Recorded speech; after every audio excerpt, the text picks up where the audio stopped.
प्रचारक के नाते काम करते समय बहुत साल तक मेरे मन में ऐसा विश्वास रहता था कि हमारे स्वयंसेवक है, हमेशा शाखा में आते हैं, हमारे ही वायुमंडल में रहते हैं, हमारे ही जीवन मूल्य लेकर चलते हैं, हमारे ही विचार, हमारी ही भावनाएं, हमारे ही संस्कार इसी में ये पल रहे हैं, ऐसा विश्वास मन में रहता था।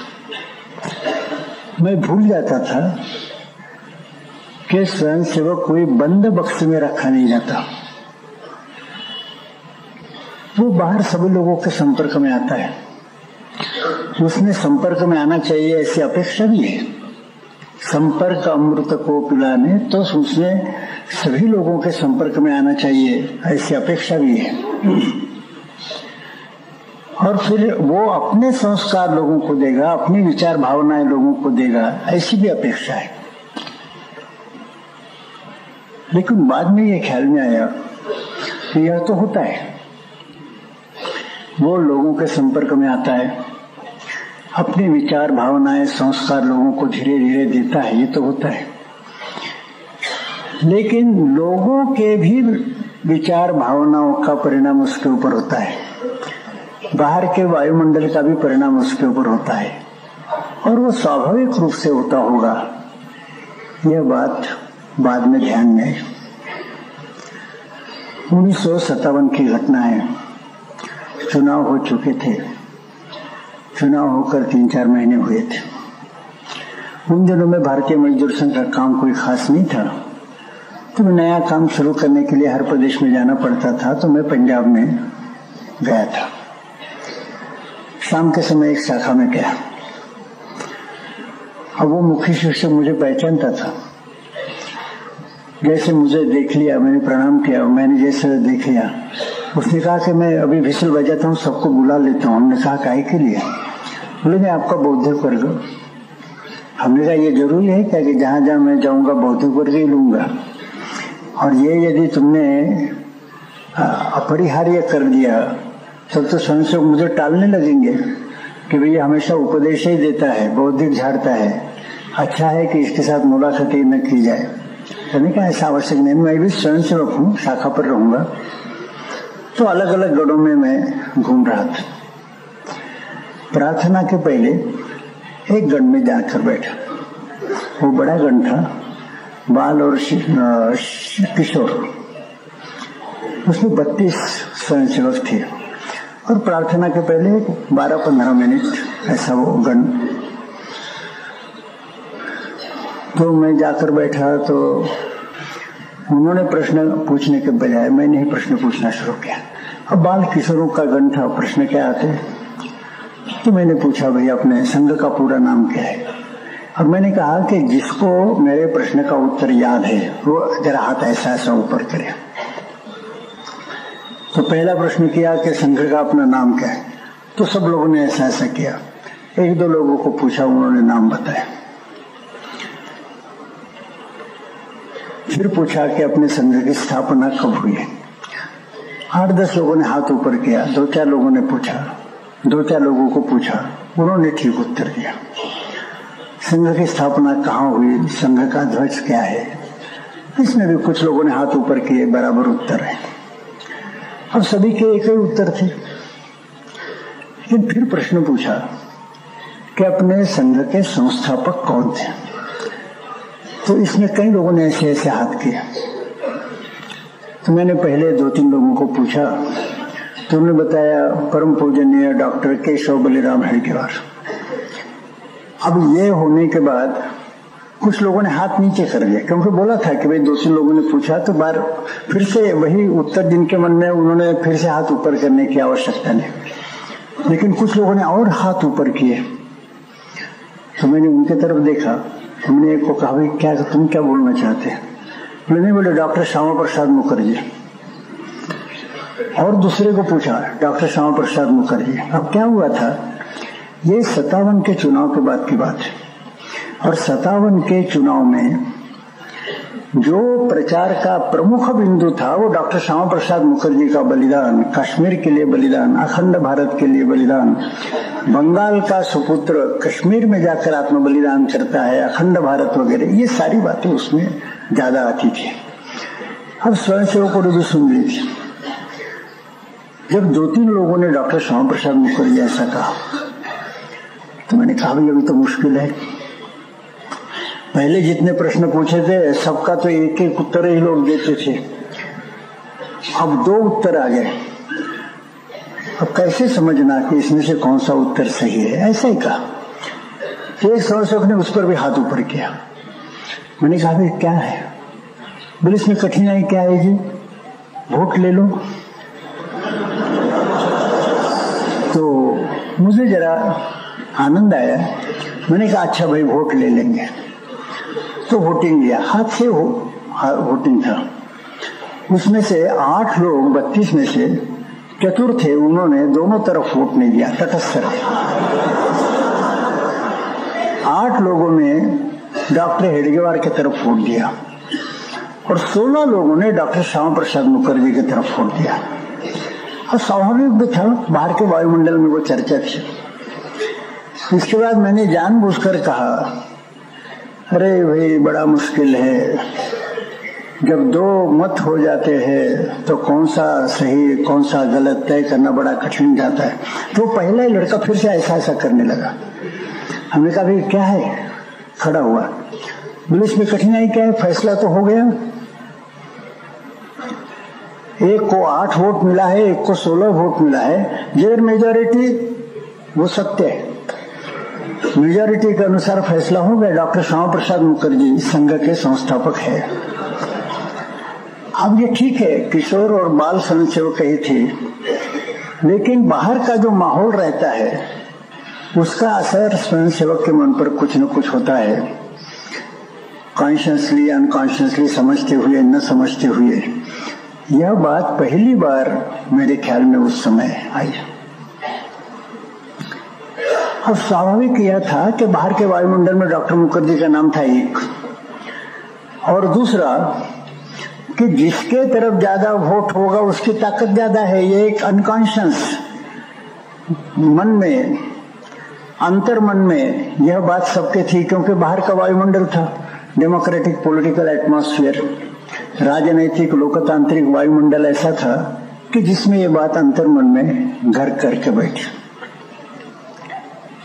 मैं सोचने लगा कि ये तो बाल किशोर है, शायद जो उम्र में बड़े हैं उनके भी मन पर यह असर हुआ होगा।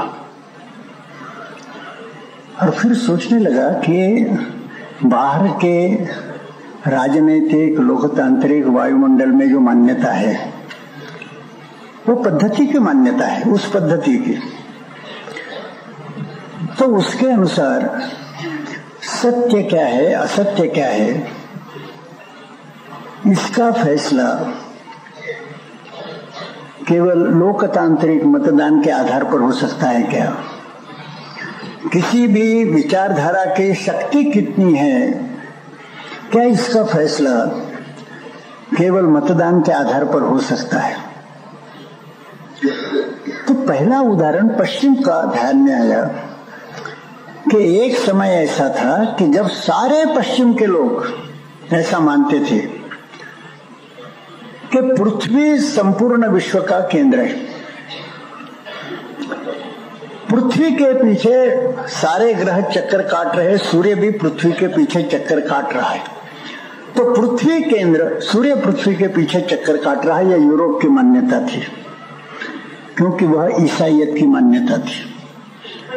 फिर कोपरनिकस इस नाम का एक व्यक्ति हुआ, उसने दूसरी बात लिखी या कही कि सूर्य यह केंद्र है, सूर्य के पीछे सब ग्रह चक्कर काटते हैं, पृथ्वी भी सूर्य के पीछे चक्कर काटती है।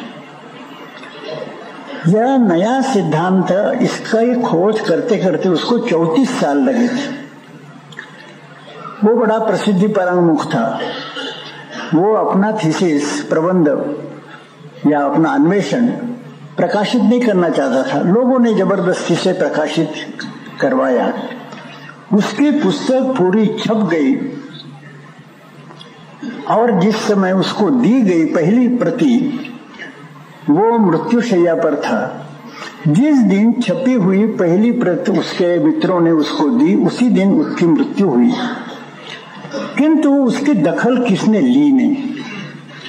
उसके मृत्यु के बाद एक आध बार कोई केपलर ऐसे व्यक्ति ने उसका पासिंग रेफरेंस जाते जाते उसका उल्लेख किया होगा, लेकिन पहली बार दखल ली गई 80 साल के बाद, और दखल उल्टी ली गई। पोप ने, वेटिकन सिटी ने, माने ईसाइयत ने यह घोषणा की कि यह पुस्तक प्रक्षिप्त है, प्रोस्क्राइब है, किसी ने पढ़ना नहीं चाहिए। किसी ने पुस्तक का नाम सुना ही नहीं था, प्रसिद्ध नहीं थी। पहली बार उन्होंने यही पोप के द्वारा, उसने सर्कुलर के द्वारा यह सुना कि ये पुस्तक है, प्रक्षिप्त है, पढ़ना नहीं चाहिए। अब उस समय यदि डेमोक्रेटिक वोटिंग हुआ होता कि भाई कोपरनिकस के कथन के मुताबिक सूर्य पृथ्वी का केंद्र है या पृथ्वी संपूर्ण विश्व का केंद्र है और सूर्य पृथ्वी के पीछे चक्कर काटता है या पृथ्वी सूर्य के पीछे चक्कर काटती है, तो कोपरनिकस को एक ही वोट प्राप्त होता, वह भी खुद का, और यूरोप के सारे लोगों का वोट उसके खिलाफ जाता।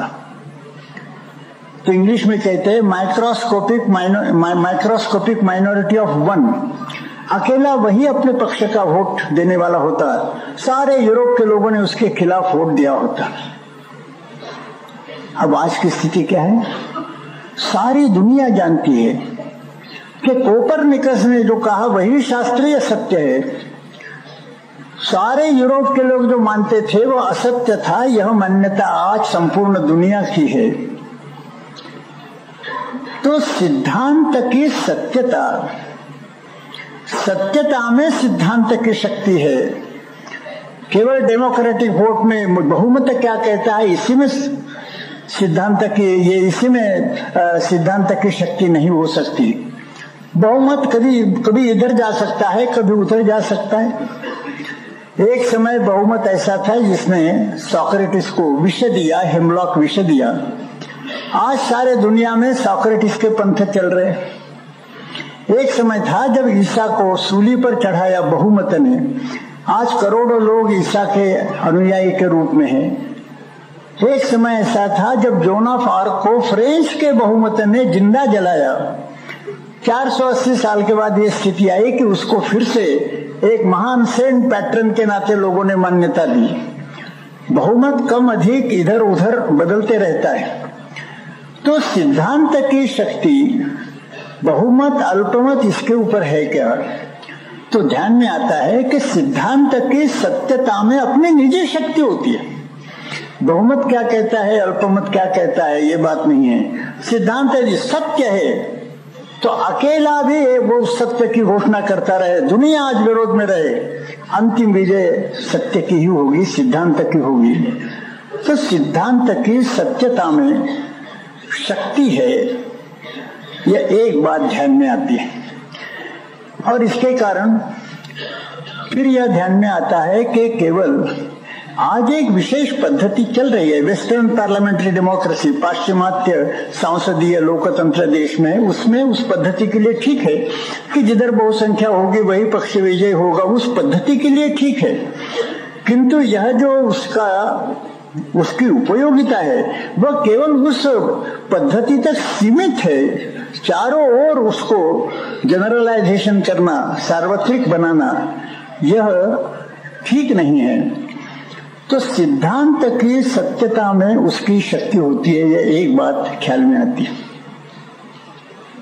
फिर दूसरी भी बात है, हम अपना संघ का काम चलाते,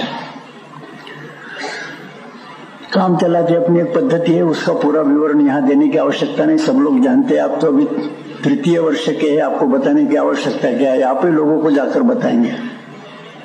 अपनी एक विशेष पद्धति है, इस पद्धति में से हमारी शाखाएं चलती हैं। इतने दशकों का अपना अनुभव यह है कि अपनी कार्य पद्धति की भी अपनी निजी शक्ति है, अपनी कार्य पद्धति की अपनी निजी शक्ति है। और इसका अनुभव आता है विशेष रूप से तब अनुभव आता है जब समय समय पर विभिन्न व्यक्ति या विभिन्न संस्थाएं गलती से राष्ट्रीय स्वयंसेवक संघ के खिलाफ काम करती है। संघ तो सबको अपना ही समझता है। संपूर्ण हिंदू समाज यानी राष्ट्रीय स्वयंसेवक संघ, ऐसी हमारी कल्पना है। परिकल्पना के दृष्टि से हम मानते हैं कि राष्ट्रीय स्वयंसेवक संघ और संपूर्ण हिंदू समाज समव्याप्त है, कोएक्सटेंसिव है। मनोविज्ञान के दृष्टि से हम समझते हैं कि संघ संपूर्ण हिंदू समाज के साथ एकात्म है। संघ यह पंथ नहीं, संप्रदाय नहीं, समाज के अंतर्गत खड़ा किया हुआ संगठन नहीं। तो संपूर्ण हिंदू समाज को सुसंगठित अवस्था में लाना, हिंदू समाज के अंतर्गत जितने पंथ हो गए, संप्रदाय हो गए, दल हो गए, मतांतर हो गए, झगड़े हो गए, सभी के साथ संपूर्ण हिंदू समाज माने राष्ट्रीय स्वयंसेवक संघ संपूर्ण समाज को एकात्मता में लाना, entire society and organise state of affair, संपूर्ण समाज माने सुसंगठित अवस्था, यही संघ का स्वरूप है। संघ यानी समाज के अंतर्गत खड़ा किया हुआ संगठन नहीं, तो संपूर्ण समाज की सुसंगठित अवस्था यानी संघ हम जानते हैं। तो भी यह इतना अभिनव सिद्धांत है, अभिनव संकल्पना है, बाहर के लोगों को इसको समझना कठिन हो जाता है। इसके लिए वो गलती से गलतफहमी फैलाते हैं, विरोध करते हैं। अब जब विरोध करने वाले लोग संघ को खत्म करने की प्रतिज्ञा करते हैं, उसके लिए तरह तरह के उपाय करते हैं। प्रारंभ से ऐसे कुछ महानुभाव हो ही गए, कुछ ऐसी संस्थाएं हो गई, अलग अलग प्रदेशों में ऐसी संस्थाएं हुई जिन्होंने प्रतिज्ञाएं की कि हम संघ को समाप्त करेंगे। लेकिन अनुभव क्या आता है? सबसे आखिरी प्रयत्न दिल्ली में हुआ था। एक राजपुत्र ने, महारानी पुत्र ने यह प्रयोग किया था, कहा कि यह संघ, इसको मैं खत्म करूंगा। और इसके लिए पहले उन्होंने धुआंधार प्रचार संघ के खिलाफ किया। Indian express, times of India, Hindustan times, Navbharat times आदि जितने समाचार पत्र है, टीवी है, सबका उपयोग करते हुए संघ को गाली देना, संघ को नीचा दिखाना। किंतु लोग उसके पास समाचार पहुंचाते थे कि आप इतना धुआंधार प्रचार कर रहे हैं, संघ में जाने वाले लोगों के मन पर तो असर होता ही नहीं, वो जा ही रहे और उनकी संख्या धीरे धीरे बढ़ ही रही। तो अनुभव के आधार पर वो इस निष्कर्ष पर पहुंचा। लोगों ने भी बताया कि भाई संघ को समाप्त करना है, तो संघ की जो कार्य पद्धति है, उसी कार्य पद्धति के माध्यम से संघ को खत्म किया जा सकता है। केवल ये धुआंधार प्रचार और Indian express, times of India के माध्यम से नहीं हो सकता। तो फिर उसने निश्चय किया और घोषणा की कि मैं भी संघ विरोधी शाखा शुरू करूंगा दिल्ली में। संघ को समाप्त करने के लिए संघ विरोधी शाखा में शुरू करूंगा, फलाने दिन शाम को शुरू करूंगा, फलाने मैदान पर शुरू करूंगा। सभी अखबारों में आ गया। अब जब राजपुत्र या महारानी पुत्र ऐसी घोषणा करता है तो चापलूस और ऐसे जो स्वार्थी लोग हैं, बहुत भीड़ उस दिन मैदान पर होगी। और ऐसे एगो फोटोग्राफर पहुंचे ही जाते हैं, क्योंकि सनसनीखेज कुछ न कुछ खबर चाहिए। सब अखबारों में फोटो आए कि साहब ये जो संघ विरोधी शाखा है, इसका प्रारंभ हुआ है। इसका भाषण भी आ गया कि कल से यह शाखा इतने बजे से चलेगी, सबने ठीक समय पर शाखा पर आना चाहिए। सारा आ गया। दूसरे दिन समाचार आया, फोटो आई और हजारों संघ विरोधी लोग उस शाखा में दिखाई दिए। दूसरे दिन ठीक समय पर उसका जो कुछ गणवेश था वो पहनकर यह महारानी पुत्र मैदान पर आया। वो ठीक समय पर आए, हाथ में उनके केन भी था। देखा वहां कोई नहीं है, सोचा 5 मिनट में कोई आ जाएंगे लोग। केन लेकर ऐसे चक्कर लगाने लगे मैदान पे। 5 मिनट हो गए, 10 मिनट हो गए, 15 मिनट हो गए, 20 मिनट हो गए। जैसे जैसे समय बीतता गया, महारानी पुत्र के गुस्से का पारा ऊपर चढ़ते गया और 1 घंटे के अंदर कोई नहीं आया। शाखा बंद। जिसकी फोटो सारे अखबारों में आई थी, हजारों लोग संघ विरोधी शाखा के स्वयंसेवक बन गए, ऐसा आया था। शाखा बंद। तो जिस संघ का विरोध करने वाले को भी जब यह मानना पड़ता है कि और किसी रास्ते से नहीं तो संघ की जो शाखा पद्धति है उसी से ही केवल संघ को खत्म किया जा सकता है। ऐसा निष्कर्ष जब वो निकालते हैं तो फिर अपने ध्यान में आता है कि हमारी शाखा पद्धति में अपनी निजी शक्ति है, कार्य पद्धति में अपनी निजी शक्ति है। फिर भी आजकल वायुमंडल ऐसा है कि लोग ऐसे मौलिक बातों की ओर जाना ही नहीं चाहते, ऊपर विचार करते हैं, सुपरफिशियल विचार करते हैं। अब मेरे जैसा स्वयंसेवक जब दौरा करते रहता है तो प्रश्न आते हैं कि आप दौरा करते रहते हैं, आप बताइए पूरे देश में अपने संघ की शक्ति क्या है? तो मैं उनके उत्तर से भाप लेता हूं कि उनका शक्ति का मापदंड केवल संख्यात्मक है। कहता वो मुझे मालूम नहीं है। अपने सरकारेबाजी के रिपोर्ट में कुछ आता है, लेकिन उसके बाद भी शाखाएं बढ़ती रहती है, संख्याएं बढ़ती रहती है, कैसा हम तय करें, मैं टालता हूं। फिर और प्रश्न आता है तो मैं फिर पूछता हूं कि भाई ये बताओ, इतना बड़ा संघ है, इतने लोग हैं, इनकी कुल मिलाकर शक्ति कितनी है, इसका अंदाजा कैसे लगाना? मैं तो नहीं जानता। तो एक बैठक में पूछा तो 2-4 स्वयंसेवकों ने कहा इसलिए तो बड़ा सरल इसका उत्तर है। सारे देश में संघ के स्वयंसेवक कितने पहले देख लो, उसमें से हर एक स्वयंसेवक की शक्ति कितनी है ये माप लो, और सभी स्वयंसेवकों की व्यक्तिगत शक्तियों का जोड़ यानी संघ की शक्ति। बोले इतना सरल तो काम है, आपको इसमें कठिनाई क्या लग रही है? आप समझ गए ना कि कितने स्वयंसेवक है कुल मिलाकर देश में, ये देख लो। हर एक स्वयंसेवक की शक्ति नाप लो, सभी स्वयंसेवकों की व्यक्तिगत शक्तियों का जोड़ यानी संघ की शक्ति। हमने कहा भाई हर एक स्वयंसेवक की शक्ति को नापना तो बड़ा कठिन है। बोले इसमें कठिन क्या है? हम जानते हैं कि इसकी ये शक्ति है, उसके शक्ति है। उन्होंने कहा तुम तो सरल जानते सकते हो, मेरे लिए कठिन है। बोले क्यों? क्योंकि मैं तो ऐसा अनुभव करता हूं कि कोई भी व्यक्ति हमेशा शक्ति के एक स्तर पर नहीं रहता, अलग अलग समय पर शक्ति के अलग अलग स्तर पर व्यक्ति रहता है। हमने उसको उदाहरण दिया। अंतिम हिंदू साम्राज्य के दक्षिण के सेनापति बापू गोखले के बारे में किस्सा आता है कि बड़े महापराक्रमी पुरुष थे। अब वो घर पर थे और उन्होंने अपनी दाढ़ी बनाने के लिए नाई को बुलाया था। अब दाढ़ी बनाते बनाते थोड़ा सा रेजर कहीं थोड़ा कट गया, रेजर ऐसा थोड़ा लग गया है तो उनके मुंह से सू शब्द निकला। ऐसा होता है ना, कटने के बाद आदमी कुछ ऐसा करता है। ये नाई ने सुना, उसको आश्चर्य हुआ। और आप जानते हैं कि आवश्यकता से अधिक बात करने वाले 2 श्रेणी के लोग होते हैं, नेता और नाई। तो वो नाई ने वो सू शब्द सुना, वो कहता है आश्चर्य है। बापू ने कहा क्या हुआ? बोले बापू हम तो सुनते थे कि आप बड़े बहादुर हैं, रण मैदान में बहुत घाव लगने के बाद भी आप लड़ते रहते हैं, और मेरा उस तरह थोड़ा सा लग गया तो आप सू करने लगे। बापू ने जवाब नहीं दिया। दाढ़ी बनाने का काम पूरा हुआ, वो जाने लगा, उसको पैसे दिए, किंतु बुला लिया। उसको कहा कि तुम्हारे दाहिना पैर सामने रखो। वो देखता रहा, दाहिना पैर सामने रखा।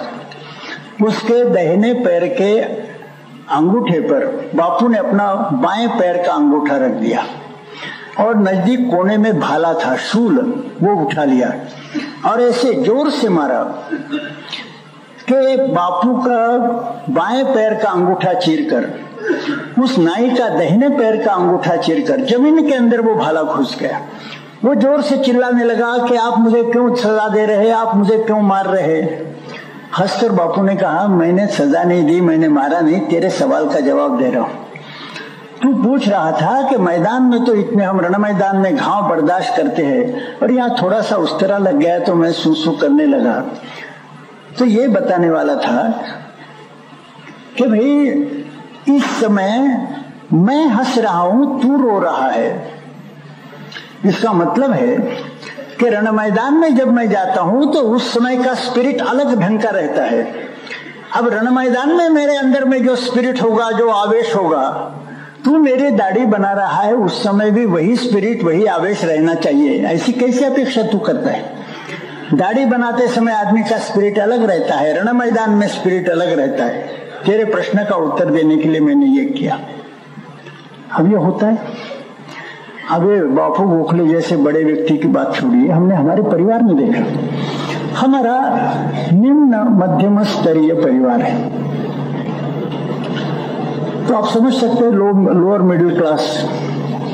लेकिन हमारे एक चचेरे भाई बड़े पराक्रमी थे, उन्होंने श्रीमान परिवार के एक लड़की के साथ प्रेम जमाया और प्रेम विवाह हुआ। अब प्रेम विवाह करते हुए लड़की हमारे घर तो आ गई, लेकिन वो इतने श्रीमान परिवार की थी कि उसको कोई भी काम करने की आदत नहीं थी, घर का काम करने की आदत नहीं। उसके यहाँ नौकर चाकर सब रहते थे। अब हमारे यहाँ तो हर काम खुद हाथ से करना पड़ता था, हमारा गरीब परिवार था, तो हम लोग देखते थे कि उसको कोई काम ठीक ढंग से जमता नहीं था।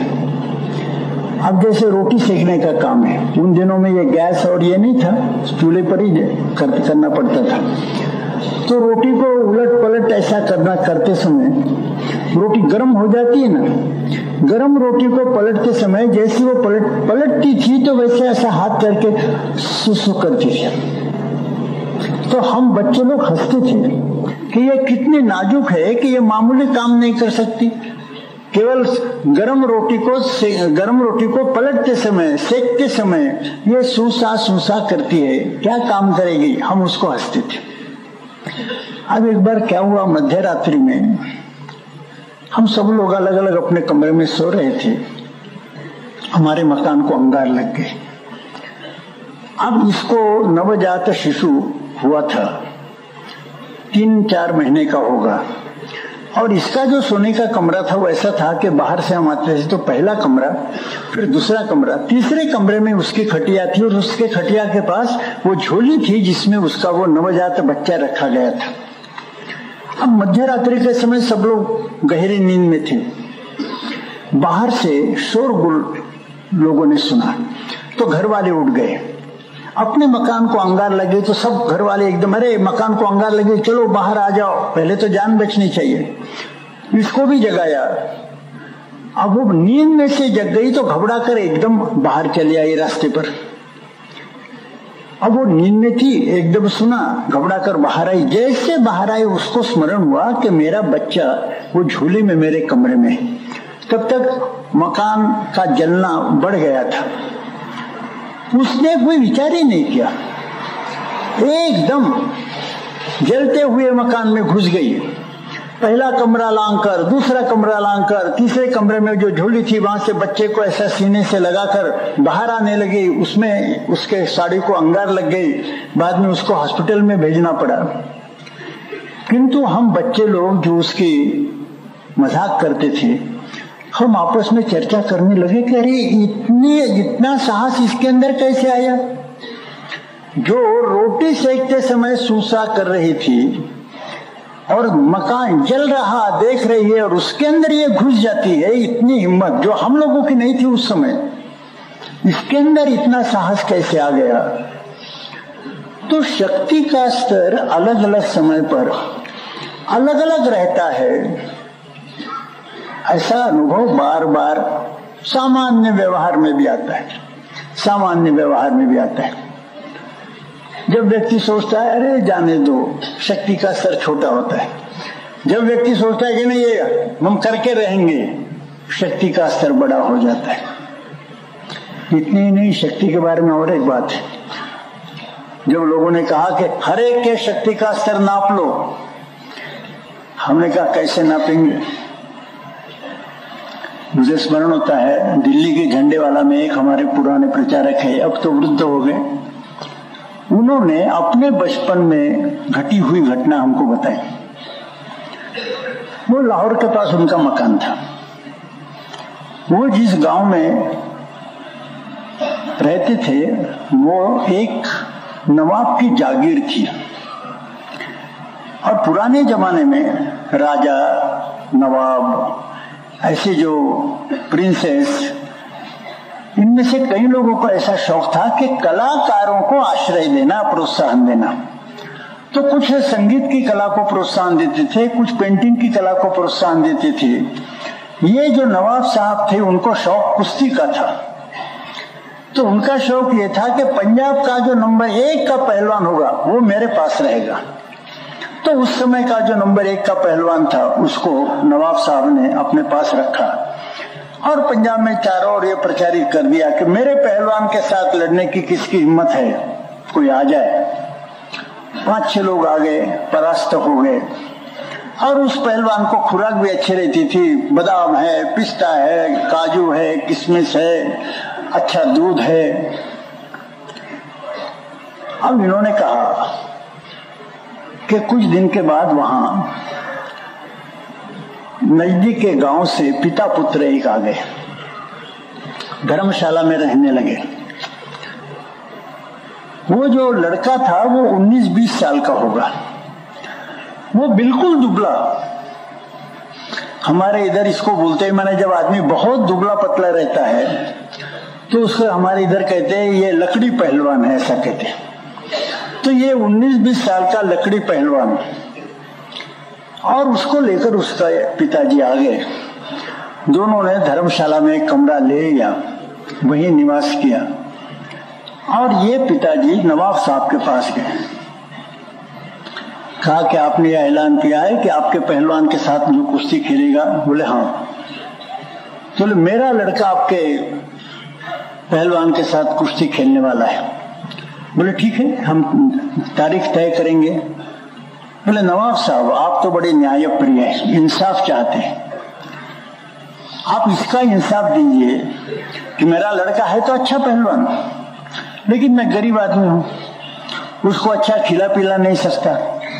आप हर दिन अपने आदमी को खिलाते हैं, पिलाते हैं, बादाम पिस्ता सब खिलाते हैं, तो ये बराबरी का मुकाबला कैसे होगा? इंसाफ चाहिए, बराबरी का मुकाबला चाहिए। तो ये जरूरी हो जाता है कि 6 महीने तक जितना आप अपने पहलवान को खिलाते हैं उतना हमारे लड़के को खिलाइए, फिर देखेंगे कौन कुश्ती जीतता है। बोले ठीक है, उसके लिए कितना पैसा सैंक्शन करना है? उसने कुछ आंकड़ा बोल दिया, वो पैसा इसको दे दिया। पिताजी घर आ गए, मैंने धर्मशाला में आ गए, और पिता पुत्र दोनों आराम से रहने लगे। अब वो कहाँ का न दंड बैठक लगाता था, न सूर्य नमस्कार करता था, 10 रोग इसको थे, ऐसा दुबला पतला था, वो कहाँ से व्यायाम करेगा? लेकिन ये पिता पुत्र दोनों आराम से रहते थे।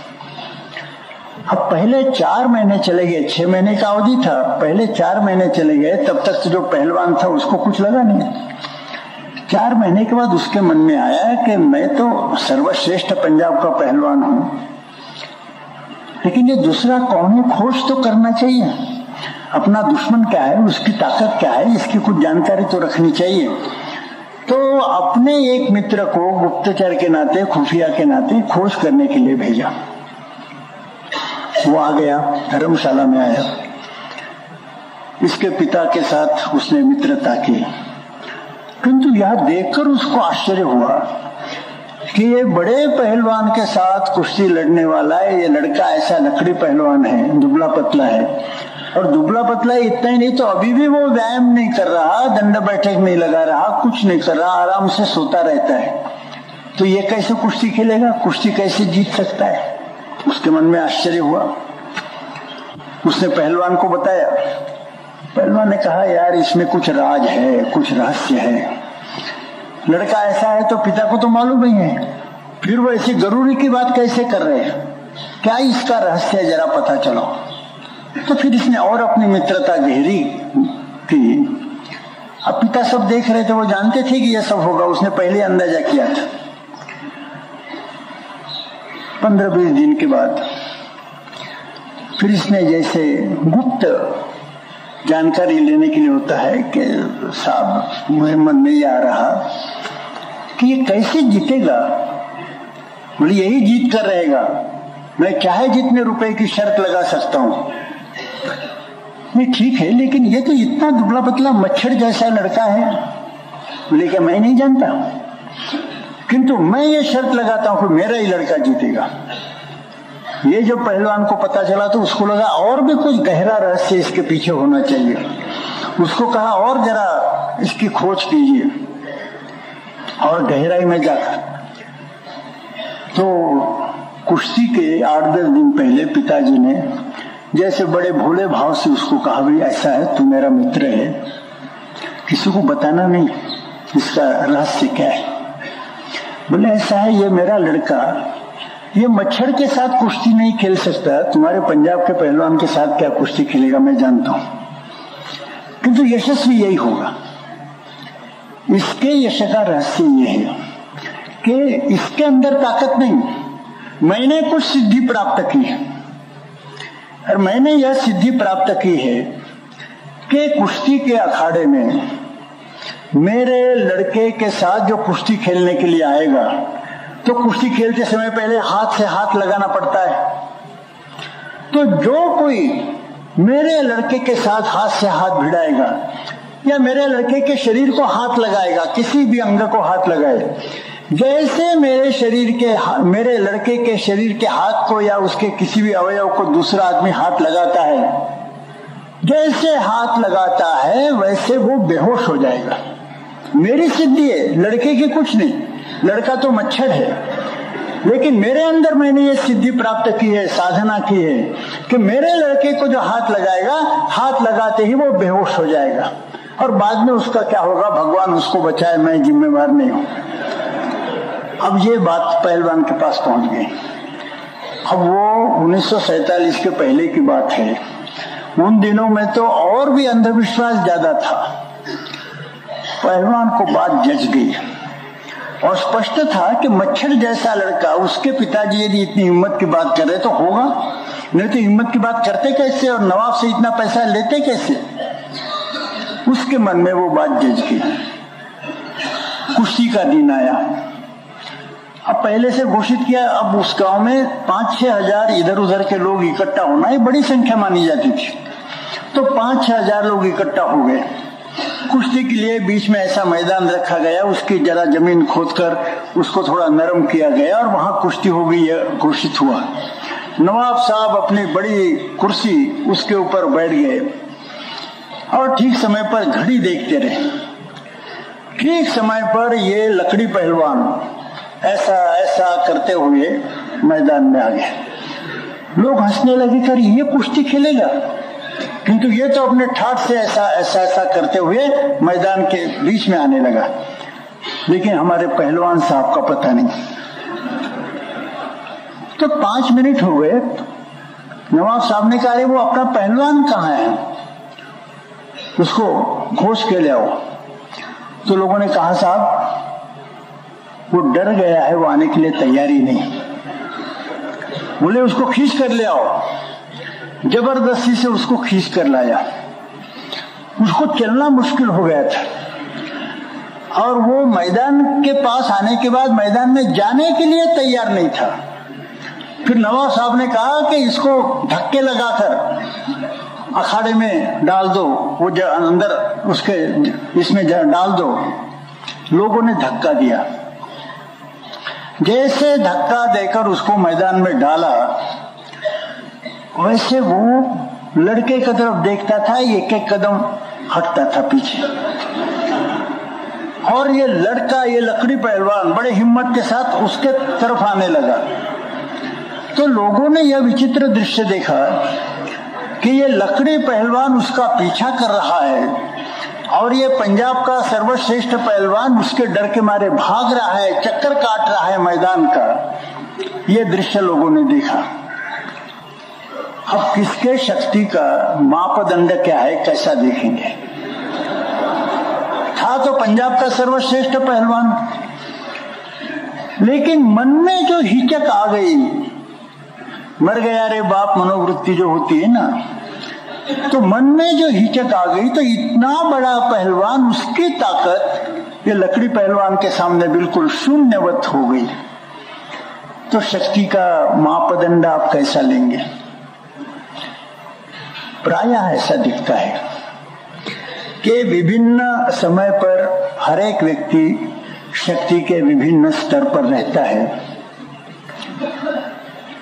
और कोई भी व्यक्ति अपनी शक्ति चाहे जितनी बढ़ा सकता है और कोई भी व्यक्ति अपनी दुर्बलता चाहे जितनी बढ़ा सकता है।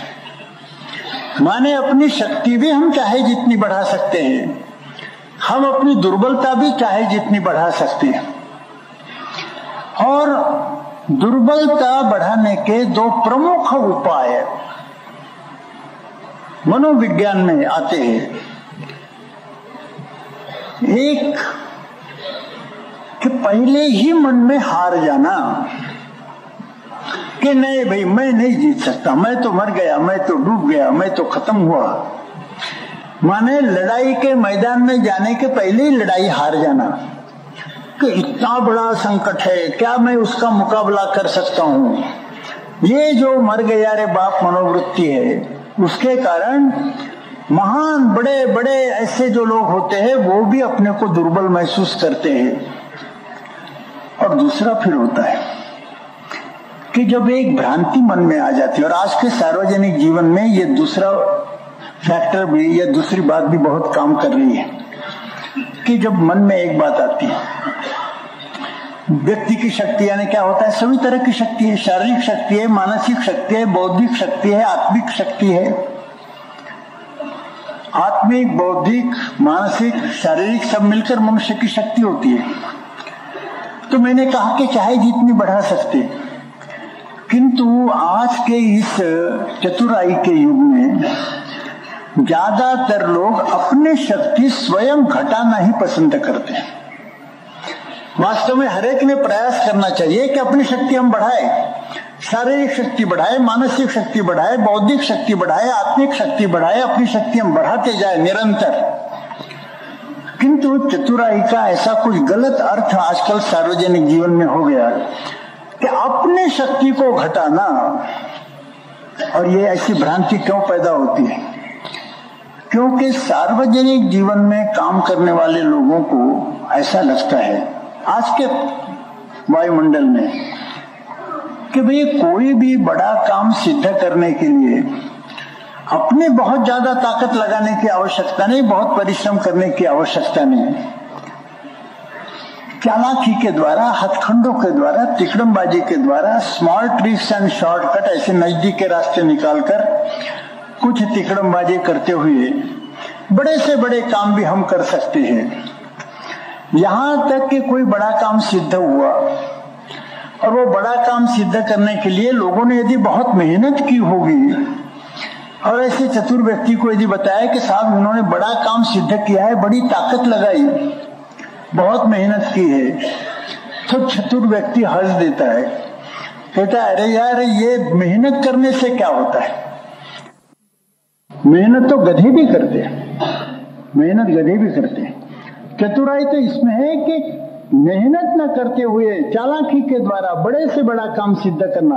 हर चीज के कोई नजदीक के रास्ते शॉर्टकट होते हैं, स्मार्ट ट्रिक्स होती है, हथकंडे होते हैं।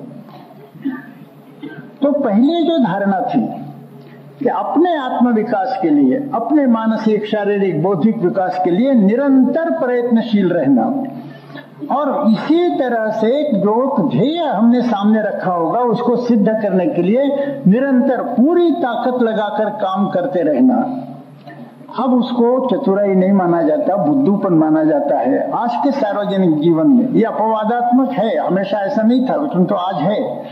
व्यवहार चतुराई लोगों के मन में बहुत आ गई। और यदि आप कहेंगे कि हम बहुत परिश्रम, निरंतर परिश्रम करते जाएंगे, हमारा आत्म विकास होगा, कार्य भी सिद्ध होगा, तो लोग कहते हैं ये गधा है। अब मुझे स्मरण है कि हमारे हावड़ा के और बंगाल के प्रांत संघचालक मास्टर मोशाय केशव बाबू ये हम लोगों को बताते थे कि स्वयंसेवक कहिए, कार्यकर्ता कहिए, उसने गधे से 3 बातें सीखनी चाहिए, ऐसा वो बताते थे। उन्होंने शास्त्र में से कोई एक श्लोक भी निकाला था। श्लोक था कि अविश्रांतम वहेद भारम शीतोष्णम न च विंदति ससंतोषस्तथा नित्यम त्रीणि शिक्षेत गर्दभात अविश्रांतम वहेत भारम। गधा अविश्रांत न थकते हुए लगातार बोझ का वहन करते जाता है, तो लगातार काम करते जाना। शीतोष्णम न च विद्नति, गर्मी रहे जाड़ा रहे, टेम्परेचर कितना है यह न देखते हुए या ठंडक कितनी है न देखते हुए काम करते रहना। और सभी अवस्था में ससंतोष तथा नित्यम, हमेशा संतुष्ट रहना। त्रीणि शिक्षेत गर्दभात, ये तीन बातें गधे से हर कार्यकर्ता ने सीखनी चाहिए, ऐसा हमारे केशव बाबू कहते थे। किंतु ये गधे के जैसे काम करना चतुर लोगों को पसंद नहीं, वो सोचते हैं। हालांकि स्वामी विवेकानंद जी ने कहा है कि चालाकी के द्वारा कोई महान कार्य सिद्ध नहीं हो सकता, किंतु आजकल ये वायुमंडल हो गया कि चालाकी के द्वारा सब होता है, काय के लिए मेहनत करना। अब जब चालाकी के तरफ आदमी जाता है, शॉर्टकट के तरफ, नजदीक का रास्ता ढूंढना जब शुरू करता है, तो फिर स्वाभाविक रूप से मेहनत बंद हो जाती है, परिश्रम बंद होता है। और फिर अपना जो आत्मविकास है, सर्वांगीण आत्मविकास अपना होता नहीं, अपने शक्ति का स्तर बढ़ता नहीं। इसलिए मैंने कहा कि चतुराई के कारण अपने शक्ति को बढ़ने से रोकना, ये आधुनिक वायुमंडल की विशेषता है। इसके कारण भी दुर्बलता बढ़ती जाती है। किंतु हम यदि ध्येयवादी हैं, निरंतर काम करने वाले हैं, इस भ्रांति में नहीं है कि हथखंडे, तिकड़मबाजी, चतुराई, कोई शॉर्टकट, नजदीक का रास्ता नहीं, पूरी ताकत लगाकर काम करते जाएंगे तो ध्येय भी सिद्ध होता है, हमारा भी आत्मविकास होता है। तो ये दो बातें यदि हम ध्यान में रखते हैं, पहली बात कि अपने शक्ति के विषय में संदेह न रखना। हम चाहे जितनी अपनी शक्ति बढ़ा सकते हैं, यह आत्मविश्वास मन में रखना, और वो सत्य भी है। और दूसरा कि यह जो आसान रास्ते हैं, नजदीक के रास्ते, चालाकी के, चतुराई के, वो हम नहीं लेंगे। मेहनत करेंगे, निरंतर मेहनत करेंगे, और निरंतर मेहनत के कारण एक और हमारा आत्मविकास होगा, दूसरी ओर हमारा ध्येय सिद्ध होगा। दो बातें यदि हम ख्याल में रखते हैं तो हम में से हर एक व्यक्ति अपने शक्ति का स्तर ऊंचा कर सकता है। तो इसलिए जब हमारे कुछ स्वयंसेवक कहते हैं कि हर एक स्वयंसेवक के शक्ति का मापदंड क्या है देख लीजिए, और वो शक्ति हर एक स्वयंसेवक की नापने के बाद सभी स्वयंसेवकों के शक्तियों का जोड़ यानी संघ की शक्ति जब कहते हैं, तो हमारे सामने सवाल आता है कि भाई ऐसे करना कैसे, क्योंकि हर स्वयंसेवक की शक्ति तो कम अधिक होती रहती है, स्तर बदलते रहता है। वो चाहे जितना बलवान हो सकता है, चाहे जितना दुर्बल हो सकता है। ये भी बड़ा कठिन काम है। अब जो बात व्यक्ति के बारे में है, वही बात समाज के भी बारे में। अब समाज की शक्ति है, कैसे आप गिनती करेंगे? हम इतिहास में उदाहरण देखते हैं कि छोटा सा राष्ट्र है और बाहर से बहुसंख्य लोगों का उसके ऊपर हमला होते हुए भी हिम्मत के साथ वह लड़ रहा है और विजय प्राप्त कर रहा है। दूसरा भी होता है कि बड़ा साम्राज्य है, टूट जाता है। जो बात व्यक्ति के बारे में, वही बात समूह के, समाज के, राष्ट्र के बारे में भी हम देखते हैं। अब छत्रपति शिवाजी का हम उदाहरण लेते हैं। शिवाजी ने हिंदवी स्वराज्य की स्थापना का विचार किया। उस समय उसके पास क्या था? इतनी भी भूमि नहीं थी, 1 इंच तक भूमि नहीं थी जिसको वो अपने हिंदवी स्वराज्य की भूमि कह सके। पैसा नहीं था, खजाना नहीं था, सेना नहीं थी, सेनापति नहीं थे, कुछ नहीं था। आज सुबह जैसे परम पूज्य ने सरसंघ चालक जी ने कहा कि रावण रथी बिरथ रघुवीरा, इसी अवस्था में छत्रपति शिवाजी थे। और किसके साथ मुकाबला था? दक्षिण की 5 पातशाहियां और उत्तर में मुगल का साम्राज्य, इतने बड़े सत्ताओं के साथ मुकाबला। इनके पास कुछ नहीं, किंतु सामूहिक थोड़े लोगों की लेकिन सामूहिक इच्छा शक्ति के भरोसे कि हम ये काम करके रहेंगे। कितने संकट आए सब इतिहास लोग जानते हैं। होते होते हिंदवी स्वराज्य की स्थापना हुई, साम्राज्य की स्थापना हुई। केवल स्वराज्य की नहीं, साम्राज्य की स्थापना हुई। शून्य में से सृष्टि का निर्माण हुआ। इतिहासकार लिखते हैं कि अटक से कटक तक हिंदुओं के विजयी अश्व, विजयी घोड़े और दौड़ने लगे। बड़े बड़े खजाने उनके पास आ गए, बड़ी बड़ी सेनाएं, बड़े सेनापति, ख्यातनाम सेनापति। उत्तर से दक्षिण तक, पूर्व से पश्चिम तक उनके विजयी घोड़े भ्रमण कर रहे हैं। इस अवस्था में साम्राज्य टूट गया। माने जब रावण रथी बिरथ रघुवीरा अवस्था थी, शून्य में से सृष्टि का निर्माण हुआ। और जब इतना बड़ा साम्राज्य स्थापन हुआ, सारी साधन सामग्री उनके पास थी, साम्राज्य टूट गया। पंजाब का इतिहास हम देखते हैं, कितना बलिदान हुआ। हमारे पूजनीय गुरुओं का कितना बलिदान हुआ। इसके कारण लोगों में एक आवेश भी आया, द्वेष भी आया। बात ठीक है, लगातार बलिदान का ही इतिहास है। होते होते लोगों में जोश आया, संगठन हुआ, वो लोग काम करने लगे। गुरु गोविंद सिंह जी के नेतृत्व में एक लड़ाकू संगठन खड़ा हुआ। पंचे प्यारा का चयन हुआ, गुरु गोविंद सिंह जी ने किया, वो प्रसिद्ध इतिहास है। जिस दिन पंचे प्यारा का चयन हुआ, उस दिन से लेकर बढ़ते बढ़ते जब साम्राज्य की स्थापना हुई और हमारे हिंदुओं के घोड़े अफगानिस्तान में घुस गए, 139 साल का या बीच में का अवधि है। साधना कितनी लंबी देर तक करनी पड़ी, 139 साल तक लगातार साधना करनी पड़ी। तो एक अवस्था थी कि अपने गुरुओं की जान बचाने की शक्ति हमारे अंदर नहीं थी। महाराजा रणजीत सिंह जी के समय यह अवस्था आ गई कि इधर अंग्रेज भी हमें डरते थे और उधर अफगानिस्तान में हमारी सेनाएं दौड़ कर रही थी। इतना बड़ा साम्राज्य स्थापन हुआ। शून्य में से फिर से यहां भी सृष्टि का निर्माण हुआ। लेकिन महाराजा रणजीत सिंह के मृत्यु के बाद 10-11 साल के अंदर अंदर साम्राज्य टूट गया।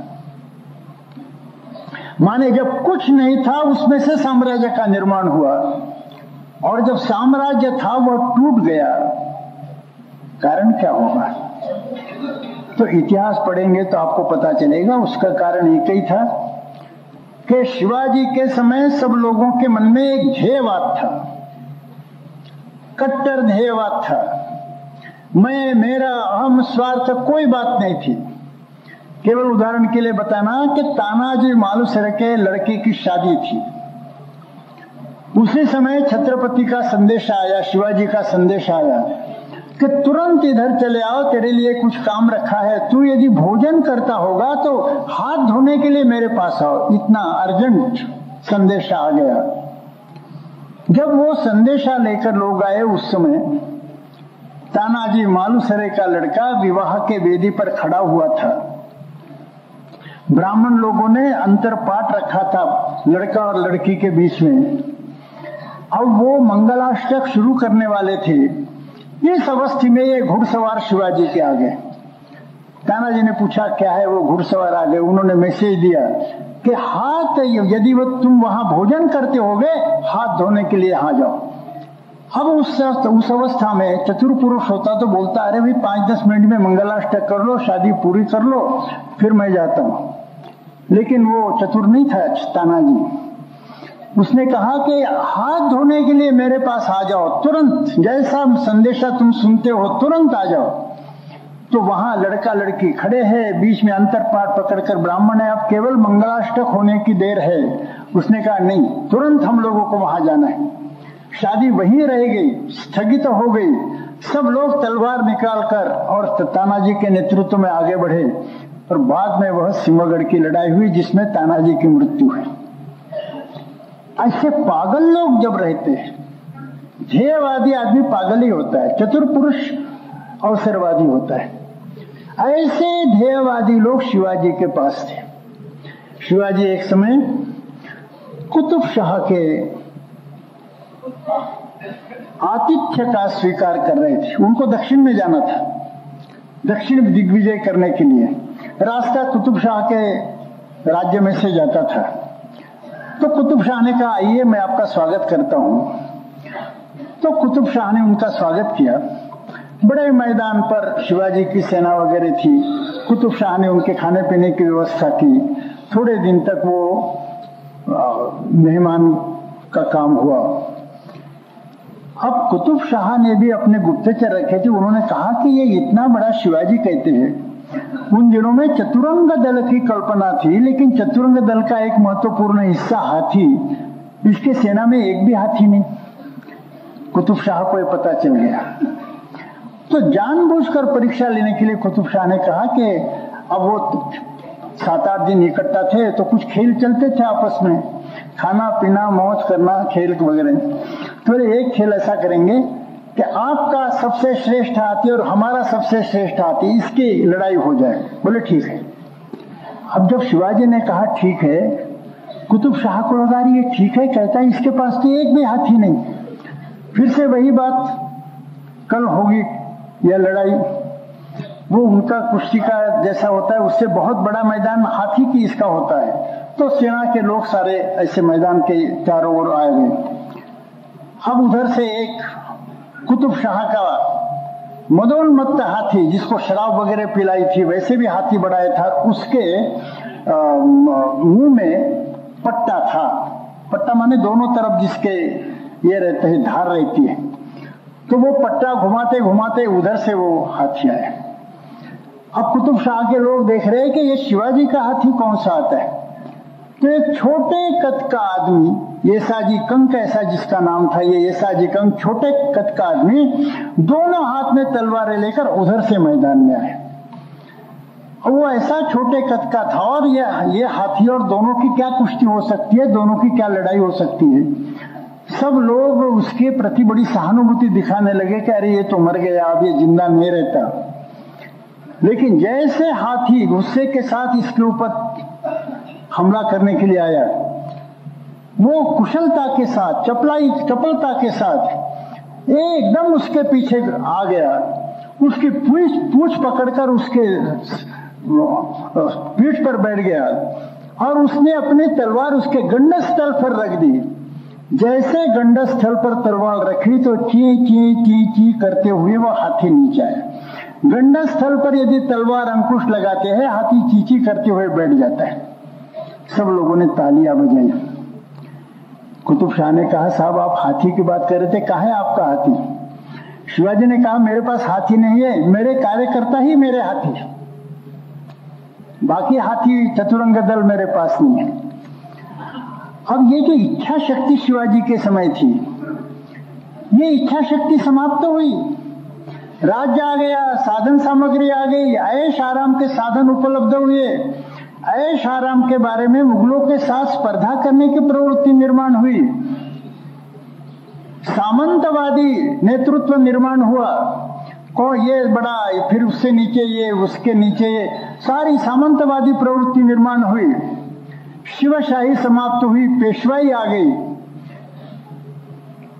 अपना बड़प्पन, अपना ऐश, इधर लोगों की प्रवृत्ति हो गई। ध्येयवाद समाप्त हुआ, साम्राज्य समाप्त हुआ। तो हर जगह आप देखेंगे कि रोमन साम्राज्य, छोटा सा गांव, सारे यूरोप में साम्राज्य फैला था उस समय के ज्ञात यूरोप में। और बड़ा एक साम्राज्य, बारबेरियन लोग, जंगली लोगों ने उस साम्राज्य को तोड़ दिया। वो बढ़ा कैसे, नीचे कैसे गया साम्राज्य। जिस समय ध्येयवाद था, डिटरमिन्ड माइनॉरिटी जिसको कहा जाए, निश्चय किए हुए थोड़े लोग, उन्होंने साम्राज्य निर्माण किया। और जब यह ध्येयवाद चला गया, इसके कारण निश्चय चला गया, ऐश की प्रवृत्ति आ गई, सामंतवादी प्रवृत्ति आ गई, व्यक्तिवाद आ गया, अवसरवाद आ गया, साम्राज्य टूट गया। तो केवल साधन सामग्री कितनी है इसके आधार पर नहीं कहा जा सकता कि किसी समूह की, समाज की, राष्ट्र की या राज्य की शक्ति कितनी है।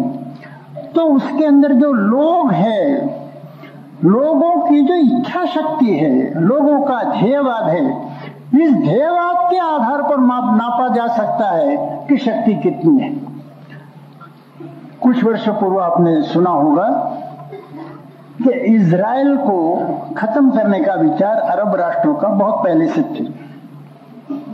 इजराइल निर्माण हुआ तभी से अरब लोगों ने सोचा था कि हम इसको खत्म करेंगे।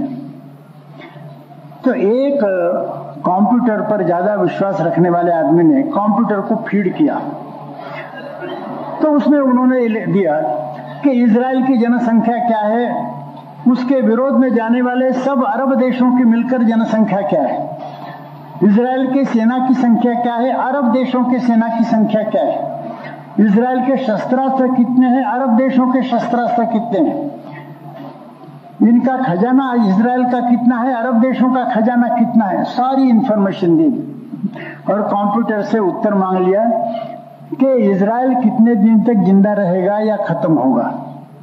अब जो इंफॉर्मेशन दी थी उसके आधार पर उन्होंने कुछ उत्तर दिया कि इतने दशकों में इजराइल समाप्त हो जाएगा। अब जो जानकारी दी गई थी वो तो सारी सत्य थी, इधर की जनसंख्या, उधर की जनसंख्या, इधर के शस्त्रास्त्र, उधर के शस्त्रास्त्र, इधर का पैसा, उधर का पैसा, जानकारी के आधार पर कंप्यूटर ने कहा कि इतने दशकों में इजराइल खत्म हो जाएगा। दूसरे दिन कुछ प्रेस करेस्पॉन्डेंट्स ने इजराइल के प्राइम मिनिस्टर को घेर लिया और उन्होंने कहा कि आपने अखबार में पढ़ा है? बोले मैंने पढ़ा है। बोले आपके मन में तो बड़ी चिंता उत्पन्न हुई होगी। बोले मेरे मन में चिंता उत्पन्न नहीं हुई। बोले आपके मन में चिंता नहीं, इन्होंने तो हिसाब करके बताया है कि आप इतने दशक में आपका राष्ट्र समाप्त होगा। उस समय इजराइल के प्राइम मिनिस्टर ने कहा कि आपके कंप्यूटर ने बताया होगा, लेकिन इस दुनिया में ऐसा कौन सा कंप्यूटर है मुझे बताओ कि जो इसकी तुलना करेगा, जनसंख्या की तुलना, शस्त्रों की तुलना, सेना की तुलना, पैसों की तुलना करने वाले कंप्यूटर है, लेकिन इसकी तुलना करने वाले कंप्यूटर कितने हैं कि इजराइल के राष्ट्र की इच्छा शक्ति और सब अरब देशों की मिलकर लोगों की इच्छा शक्ति, तो इजराइल की इच्छा शक्ति और अरब देशों की इच्छा शक्ति दोनों की तुलना करने वाला कंप्यूटर कौन सा है यह बताइए। और जब तक हमारी इच्छा शक्ति को नापने वाला कंप्यूटर दुनिया में नहीं है, हम सारी बातों की फिक्र नहीं करते। हम निश्चय किए हुए हैं कि सबको खत्म करेंगे, हम खत्म होने वाले नहीं। तो ये इच्छा शक्ति का सवाल है। इच्छा शक्ति ध्येयवाद के ऊपर अवलंबित है। अपने व्यक्ति को भूल जाना, अहंकार को भूल जाना, स्वार्थ को भूल जाना, महान ध्येय में आत्मसमर्पित, ध्येय सागर में आत्मसमर्पित, ऐसे लोग जहां निर्माण होते हैं वहां प्रचंड शक्ति का निर्माण होता है और जहां हर एक आदमी अपने को बुद्धिमान समझता है। अपने यहां ऐसा कहा गया कि सर्वे यत्र प्रणेतारः सर्वे पंडितमानिनः सर्वे महत्वमिच्छन्ति राष्ट्रकम तद विनश्यति। सर्वे यत्र प्रणेतारा, जब सारे नेता ही नेता है, सब अपने को नेता मानते हैं। सर्वे पंडित मानिना, जब सब अपने को पंडित ही मानते हैं। सर्वे महत्वमिच्छन्ति, जब सब लोग अपना ही महत्व बढ़ाना चाहते, राष्ट्रकम तद विनश्यति, वह राष्ट्र नष्ट होता है।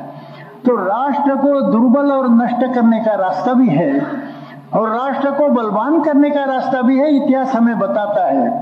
और केवल बाकी बातों के आधार पर नहीं, तो ध्येयवाद के कारण अदम्य इच्छा शक्ति, कोई हमें समाप्त नहीं कर सकता। सालों तक लोग लड़ते रहे, सालों तक। जैसे मैंने सिख इतिहास के बारे में कहा कि इतने साल के बाद साम्राज्य की स्थापना हुई। छत्रपति शिवाजी ने जब प्रतिज्ञा की हिंदवी स्वराज्य की, उसके बाद अटक पर जो भगवत ध्वज लहराने लगा, 114 साल तक लगातार काम करना पड़ा, साधना करनी पड़ी, लगातार निरंतर साधना चलती है। तो ध्येयवादी लोगों की विशेषता रहती है क्रियाशील प्रतीक्षा, प्रतीक्षा में क्रियाशीलता, क्रियाशील प्रतीक्षा, काम करते रहना, राह देखना। क्रियाशील प्रतीक्षा, प्रतीक्षा में क्रियाशीलता, राह देखना, हाथ पर हाथ रखकर नहीं तो काम करते करते राह देखना। क्रियाशील प्रतीक्षा, प्रतीक्षा में क्रियाशीलता ध्येयवादी लोगों की विशेषता होती है। ये विशेषता जिनके अंदर है उनको नीचे लाना किसी के लिए संभव नहीं होता। तो हमारी सामूहिक शक्ति, सामाजिक शक्ति, राष्ट्रीय शक्ति यह बाहर के किसी तत्व पर अवलंबित नहीं है। तो हमारी इच्छा शक्ति कितनी है ध्येयवाद के कारण, हमारी इच्छा शक्ति कितनी दुर्दम्य है इस पर अवलंबित होता है। यही इच्छा शक्ति हम में से हर एक स्वयंसेवक अपने ध्येयवाद के कारण, अपने प्रचंड क्रियाशीलता के कारण, निरंतर काम करने की अपनी क्षमता के कारण और इस तरह क्रियाशील प्रतीक्षा में क्रियाशीलता, अखंड निरंतर चलाने के निश्चय के कारण हम चाहे जितनी अपनी शक्ति बढ़ा सकते हैं, बाहर कितने विरोध है इसकी चिंता करने की आवश्यकता नहीं। अपनी शक्ति, हम में से खुद अपनी शक्ति बढ़ाए, इतना ही समय कहना पर्याप्त है।